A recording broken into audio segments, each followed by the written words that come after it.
Olá, muito obrigado a você que acompanha o canal. Eu agradeço muito pela sua presença e participação aqui nesse canal. E o nosso vídeo de hoje, o nosso assunto de hoje é sobre os eventos finais para a vinda de Jesus. E especificamente o último sinal. Qual seria o último sinal para a vinda de Cristo? Lá em Mateus 24, Jesus nos dá uma lista, de vários acontecimentos que iriam ocorrendo ao longo do tempo até a sua vinda. Ele fala de reino contra reino, nação contra nação, fome, guerra, violência, tremores de terra, enfim. Mas tem um sinal que é bastante curioso, que chama muito a atenção, que seria a multiplicação do pecado.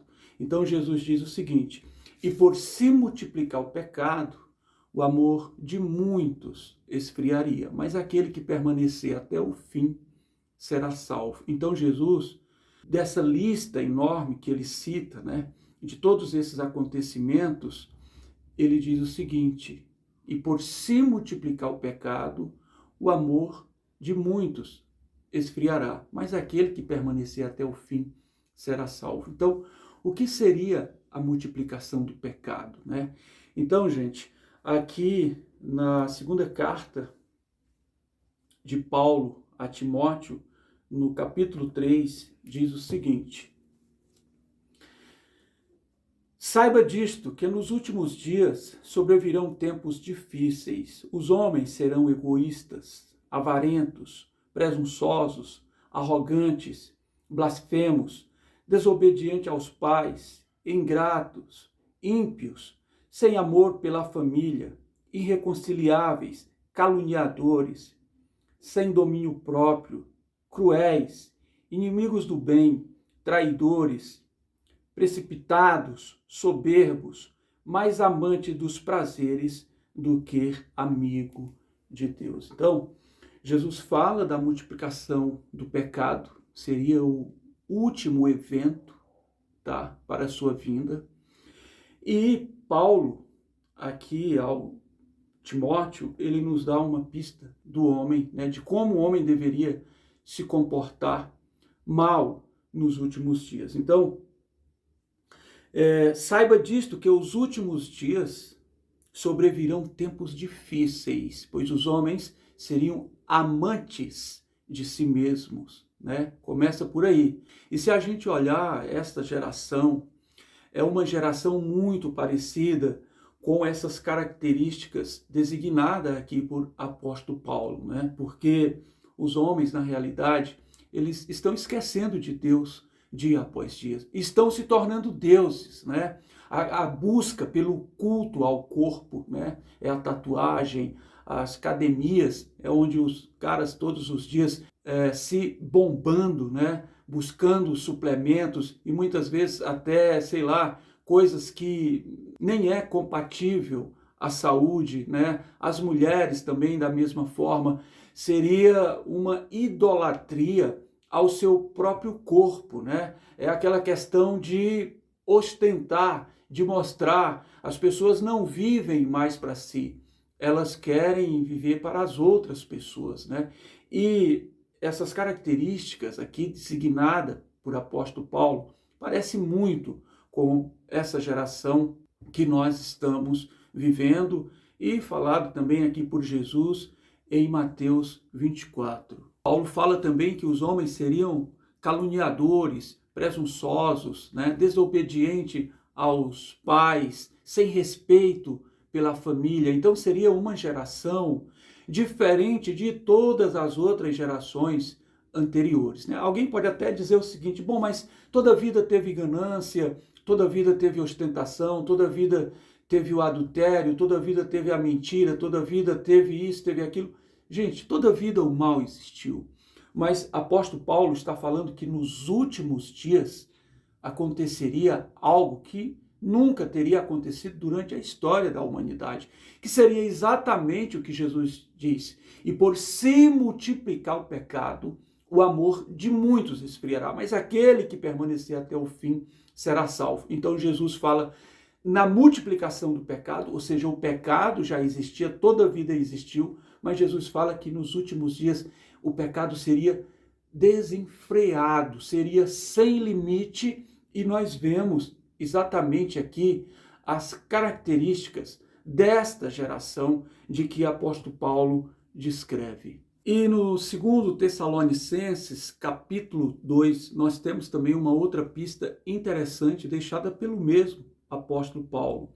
Ele diz o seguinte: quanto à vinda do nosso Senhor e a nossa reunião para com ele, isso não acontecerá sem que antes venha a apostasia, gente, tá?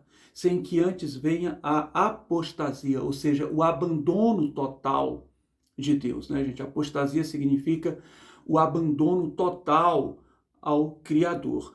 E Paulo deixa bem claro, olha, não adianta vocês se precipitarem achando que vai acontecer qualquer hora. A vinda do nosso Senhor e a nossa reunião para com ele, isso não acontecerá sem que venha a apostasia, o abandono total de Deus, ou seja, a multiplicação do pecado, descrita por Jesus lá em Mateus 24, né?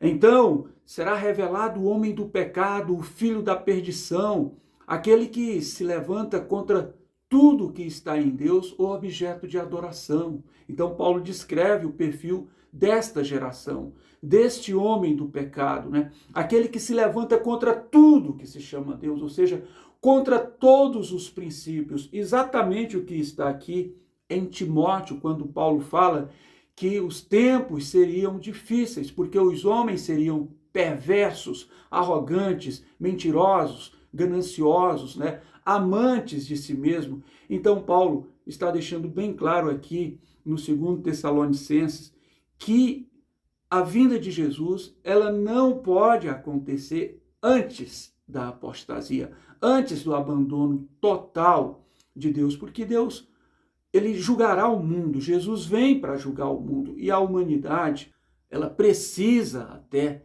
estar solta, né, para poder fazer bem aquilo que convém e receber o juízo. É mais ou menos o que aconteceu lá no Éden, quando Deus coloca a fruta, né, do pecado no meio do jardim. Deus não colocou nas laterais ou nos confins do jardim, ele colocou no meio, né, exatamente para provar, e colocou na presença de Adão, de Eva, e falou: está aí, está na presença de vocês. Se vocês comerem, morrerão. Se vocês não comerem, viverão. Então é o que está acontecendo hoje, né? O pecado, ele está na presença de todos.